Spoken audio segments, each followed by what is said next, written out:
Good morning বন্ধুরা, কেমন আছো তোমরা সবাই? আশা করছি ভালো আছো। আমি রূপাই পাপাই ব্লগে নতুন একটা ভিডিওতে তোমাদেরকে অনেক অনেক স্বাগত। তো এখন সময় হলো সকাল 7টা, আর এখন থেকে তোমাদেরকে সাথে নিয়ে আজকের ব্লগটা স্টার্ট করছি। তো আজকে 7টার অনেক আগেই উঠে পড়েছি, তো এখন 7টা মতো বাজে আর কি। তো ওখানে ব্রাশ করে নিচ্ছি, দেখতেই পাচ্ছ। আর মম্পুর তো ঠান্ডা লেগেছে জানোই তোমরা, তার সঙ্গে সঙ্গে আমারও প্রচণ্ড ঠান্ডা লেগে গেছে। তো দেখতেই পাচ্ছ কদিন ধরে কীরকম, মানে ঠান্ডাই নেই, আবার হঠাৎ করে 2-4 দিন আগেও কীরকম ঠান্ডা ছিল। তো এরকম ঠান্ডা গরমে না, মানে এই অবস্থা হচ্ছে শরীরটার, ভালো মতোই বুঝতে পারছি। তো দেখো এখানে ডাল করব আজকে, মুসুরির ডাল। তো জল বসিয়ে দিলাম, জলটা ফুটছে, আর মুখ টুক ধুয়ে নিয়েছি ওদিকে, আর এখানে চা বসিয়েছিলাম, চাটা আমার হয়ে গেছে। তো কালকে মাছের ঝোল আছে, প্লাস তরকারিটা আছে। তো বেশি কিছু করব না, ডাল ভাজবো একটু, আর একটু পাঁপড় ভাজা করে নেবো, ব্যাস এই। তো এখন মম্পুকে খাইয়ে নেবো, ওর যেহেতু হালকা হালকা গাটা গরম সর্দি থেকে, তো তার জন্য ওকে সকালে আর আজকে ভাত ফাত কিংবা ম্যাগি কিছুই দিচ্ছি না, একটু সেরিগ্রো আর বিস্কুট খাইয়ে দিচ্ছি। কারণ ও ভাত তো খাবেই না, আর ম্যাগিও খেতেও কষ্ট হচ্ছে, কারণ ও সদ্য সদ্য চিবিয়ে খাওয়া শিখেছে, তো নাকটা যেহেতু বন্ধ, আর ম্যাগিটা ওর চিবিয়ে চিবিয়ে খেতে একটু কষ্ট হচ্ছে, বুঝতে পারছি। তো এখানে চলে এসেছি এখন ঘরে, ওদিকে ডাল বসিয়ে একটু বালিশ টালিশ মশারি সব গুছিয়ে নিচ্ছি, আর মম্পু আমার পাশেই রয়েছে। তো এখন তো ভয়েস দিচ্ছি রাতের দিকে, বুঝতেই পারছো, জানোই তোমরা যারা আমার রেগুলার ভিডিও দেখো। আর মম্পু রয়েছে কাছে, তো ওর একটু আওয়াজ তোমরা পাবে, শব্দ পাবে, তো একটু অ্যাডজাস্ট করে নিও। তো বন্ধুরা, যদি তোমাদের ভিডিওটি দেখে ভালো লেগে থাকে তাহলে অবশ্যই একটা লাইক করে দিও, আর যারা নতুন চ্যানেলটায়, সো প্লিজ সাবস্ক্রাইব করে দিও। তো চলো সঙ্গে থাকো, দেখতে থাকো ভিডিওটা, আশা করছি ভালো লাগবে। আর প্রথম দিন তোকে গেছিলাম স্কুলে ভর্তি করানোর বিষয়ে, ফর্মটা মানলাম। তো সেদিন থেকে আজকে নিয়ে 3 দিন হলো যে কাজ করে সেই দিদি আসছে না, জানি না কেন। তো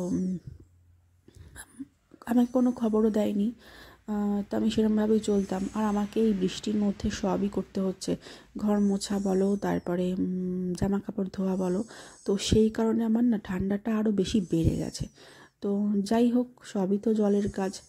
তো আসছে না, জানি না কেন, কী সমস্যা ওনার, একটা খবর দিলে পরে ভালো হতো। তো যাই হোক, আগামীকাল তো আবার বিয়ে বাড়ি আছে, তো দেখি মম্পুর শরীরের কী কন্ডিশন থাকে।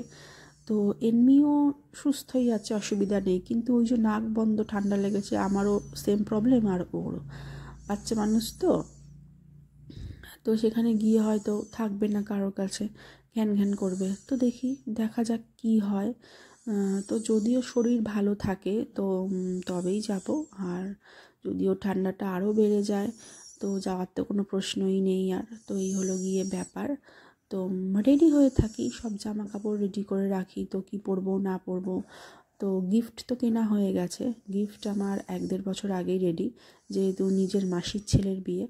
তো সেই কারণে একটা ভালো কিছু না দিলেই নয়। তো সেই কারণে গিফট আমি কিনেই রেখেছিলাম। তো কি পরবো না পরবো রেডি হয়ে থাকি। আর আগের দিন তো পার্লারে গেছিলাম, তোদের সঙ্গে শেয়ার করতে পারিনি। তো সেদিনকে আইব্রোটা করে এসেছি। তো আর চুল তো কাটবই না, চুলটা একটু বড় না হলে, কারণ চুলটা অনেকটাই বড় ছিল, তো পুজোর সময় কেটে একদম ছোট করে ফেলেছি। তো চুল কাটার কোনো প্রশ্নই নেই, এখন কোনো কথাই উঠবে না চুল কাটা নিয়ে। তো যাই হোক, তো ভ্রুটাই জাস্ট করলাম, আর শাড়ি ঠাড়ি সব রেডি করে রাখবো। তো এই হলো গিয়ে ব্যাপার, রেডি হয়ে থাকি আমরা, গিফট রেডি আছে, ড্রেস রেডি আছে। তো এখন ওয়েট করছি মম্পুর জন্যেই, ওর কন্ডিশান কীরকম থাকে। যদি ও সুস্থ থাকে তবেই যাব, আর নয়তো যাব না কেউ, ব্যাস এই হলো মোদ্দা কথা। তো চলো, তো এখন সন্ধে হয়ে গেছে, সরি সন্ধে হয়ে গেছে বললাম। তো ওকে সকালের দিকে খাইয়ে নিচ্ছি সকালের খাবারটা। আর যেহেতু মেঘলা আকাশ না, তো আজকে জামা কাপড় মেলতে গেছিলাম, সবই করেছিলাম, কিন্তু জামাটা জাস্ট মেললাম, বৃষ্টি পড়া স্টার্ট। তো সেই কারণে আবার এসে ছাদে রেলিংয়ে মেলে দিয়েছি, তো সেগুলো কিছুই শ্যুট করতে পারিনি। তো বসে বসে এখন ভাবছি, আমার না খুব টেনশন হয়, মমপুর কিছু হলেই আমার খুব টেনশন হয়।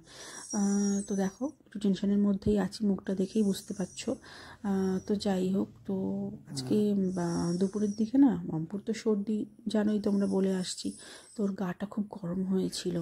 তো তখন না আর কি একা একা সেই বসে আছি, ওর ঠাম্মিরও শরীর খারাপ, সবারই একই অবস্থা। তারপরও দিদুনকে ফোন করলাম যে ওর ঠাম্মিরও তো শরীর খারাপ আর আমারও সেম অবস্থা, তুমি কি একটু আসতে পারবে? তো মা বলছে হ্যাঁ আমি আসবো। তো মা এসেছে সন্ধ্যাবেলা, এই বিকালবেলা। তো মার কাছে অনেকক্ষণ ছিল, আর নইলে আমি একা একা নিয়ে রয়েছি। তো মানে সকালে দাদুর কাছে ছিল খানিকক্ষণ।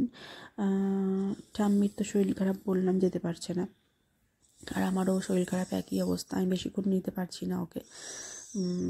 তো সেই কারণেই মাকে ডাকলাম। আর এখানে ওর দুধটা একটু গরম করে নিচ্ছি এখন, আর আমাদের চা করলাম ওখানে। তো চলো চাটা নিয়ে আগে রেখে আসি, তো তারপর দুধটা নিয়ে যাব।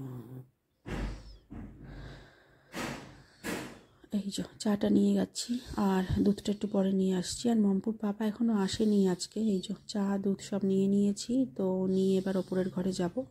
আর বন্ধুরা, যদি তোমাদের ভিডিওটি দেখে ভালো লেগে থাকে তাহলে অবশ্যই একটা লাইক করে দিও, আর যারা নতুন চ্যানেলটায় সো প্লিজ সাবস্ক্রাইব করে দিও। চলে এসেছি এখন ওপরের ঘরে, ওই যে মমপুর ড্রেস ঝুলছে, আর এই দেখো না আমার নাচানাচি করছে এখন।